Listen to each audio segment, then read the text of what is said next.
Good afternoon, everyone. So we are the group 2. Today we're going to discuss or tackle about the recipe development. So I am Christine Amperlego, your first reporter. So first, let us define what is recipe development. So it is the kind of work that cookbook authors put into publishing their cookbooks. It's taking raw ingredients in their basic form and creating a dish around them. So, no single food service operation would deny the importance of a standardized recipe. Yet, only a handful actually take the time to develop or even use standard recipes, usually are carried in the memory of chefs and cooks. This practice could actually work on the conditions that there is only one person that prepares the menu items and that there are no hiring, something very close, if not improbable.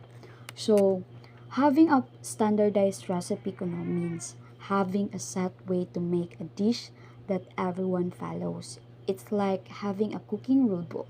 But kasagaran sa mga lugar is wala na sila nag-bother on making this kind of rules. Instead, nagsaligro sila sa ilahang mga cooks. So, okay na rin siya mahitabo if only one person cooks everything and never leaves. But in reality, Jude, this almost kanang di jud ni siya mahitabo because kasagaran sa mga tao is they will come and go in the kitchen all the time. So, makaingon jud ta nga ang standardized recipe is really important for kasagaran sa ubang lugar even though some don't use them.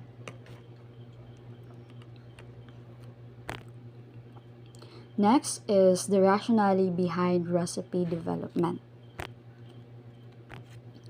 So, what are the main reason behind recipe development? So, the main reason is that developing new recipes and improving existing ones ensure progress and efficiency for food services establishments. Moreover, recipe development does the following. So, we have four. First is we have the response to market trends and changes. So, consumers are constantly looking for novel and exciting food options. So, recipe development allows food service establishments to cater to these evolving preferences. Second is response to changes in food ingredients and equipment. Recipe development helps simplify procedures and improve the quality of food and service by incorporating these new ingredients and equipment. Third is we have the operational efficiency. So, food production establishments need to maintain profitability, and recipe development can help streamline operations and improve productivity. Lastly is we have the cost efficiency. So, substituting ingredients or adjusting portion sizes can help reduce cost and increase profitability for food service establishments. This topic is all about reasons behind the need for constant. First, the development of new recipes and the improvement of existing ones is not an easy task. It is, however, worthwhile to keep file of a new recipe ideas that seem practical and desirable for development and testing. A program of developing new recipes and revising old recipes ensure progress and efficiency for the food service establishment. Food production establishments are faced by numerous challenges that justifies that need for constant recipe development. One of these the fact that the market is very dynamic and changes and consumer preferences and food is a normal occurrence. People are often looking for new gastronomical experience and more than not patronized places where innovative menu ideas are present. It is here that the primary value of recipe development is realized. This is as important as the development of a new car model is to the car manufacturing industry. McDonald's.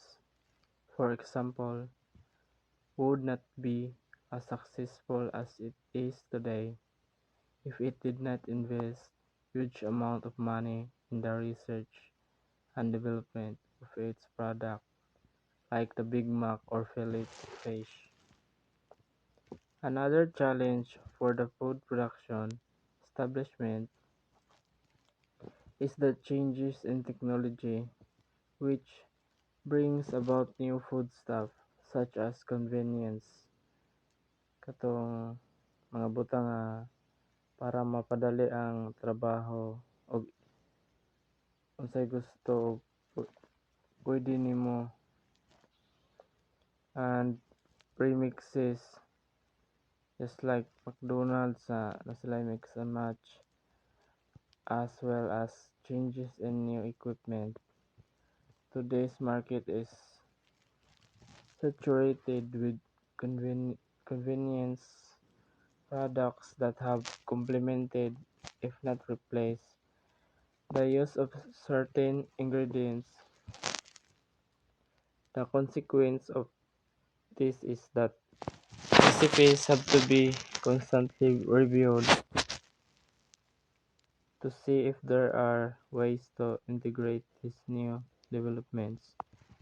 This, this should be then bring, a, bring about simplification and improvements in both the procedure in making the product and the quality of food and service. So, good afternoon, everyone. So, my topic is all about how is recipe development done. So, first is development the recipe ingredients. Certain well-defined ratios must be maintained among ingredients to ensure a successful product. Overpowering taste should be avoided in the recipe. One should consider the likes and dislikes of customers rather than just that of the chef. Manager of someone is authority. Implies a good working knowledge of patrons and their preferences. Availability and seasonableness of ingredients must be considered. Beside this, combination of this texture and color of different must be considered to achieve an optimal product. The ingredients measured much as possible expressed in metric system. So this topic is kung mag what do you call this? Kung na kay recipe is be sure kung ang ingredients is ma-fit siya sa iyang product. So, next is development methods and procedures. The ingredients must be visualized as they go through the production process. All the procedures and sequence must be correct. They must be simple to follow and require minimal effort from those who will use it. It must also take into account the use and availability of equipment and tools. So this topic is all about kung na kay product is kailangan siya nga ang iyang pag-process is sunod-sunod. Then para ang iyang mga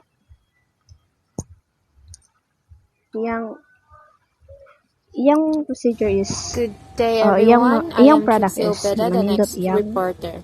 So, food production establishments sell food and service for lasa. price. And This then implies next that they is have to make a profit to development, continually packaging and operate. In serving order to do presentation. this, they must It is achieve operational often said efficiency that and the cost best tasting efficiency. dishes are Through incomplete recipe without development, mouth-watering procedures and their presentation. sequence can be So set, therefore, in improved, developing or a corrected, recipe, work can be one must simplified, also resulting in a visualize more how the productive product flow is of eventually operation. to be plated or So, in this packaged for part of presentation a to guests. paragraph stated This that visual recipe development is display important not in only any order increases the business establishment in order for a palatability smooth of and products but efficient also its workflow.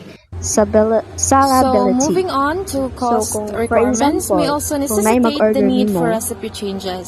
so Most kailangan of the jud nimo time, nga it is neat desirable to review ang iyang recipes frequently packaging for updates para and possible ang savings. mga customer is Substitutes can be found or maganahan. revisions in And portion, beside that, size, or ingredients may eventually lead to lower cost and kung therefore higher profits for the food production establishment. kung pananglitan So, kumpara nang naka sa restaurant, cost requirements means kailangan the ingredients. presentable Kailangan imong tanaw ng update sa product mga para prices in order para imong mga makasave customer is to gain magbalik-balik more profit. and ma